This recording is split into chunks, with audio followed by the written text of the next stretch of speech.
नमस्कार मित्रांनो, मी प्रफुल्ल पोतले, एक कलाकार। आज आपण राधेच्या चेहऱ्यावरील डोळ्याचे डिटेलिंग कसे करायचे ते पाहणार आहोत। सुरुवातीला मी पृष्ठभागावर हलका पाण्याचा स्प्रे मारला आहे, ज्यामुळे नवीन लेअर व्यवस्थित चिकटतो।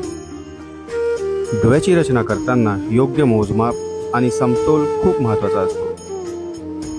राधेचे डोळे बंद अवस्थेत असल्याने प्रथम अचूक आखणी करून नंतर डोळ्यांच्या रेषा आणि आवश्यक डिटेल्स तयार करत आहे। हळूहळू लेअर वाढवत डोळ्यांना सुंदर आणि नैसर्गिक स्वरूप देण्याचा प्रयत्न केला आहे।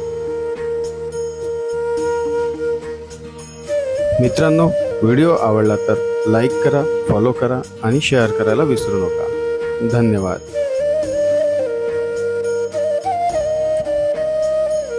भेटूया पुढल्या व्हिडिओमध्ये।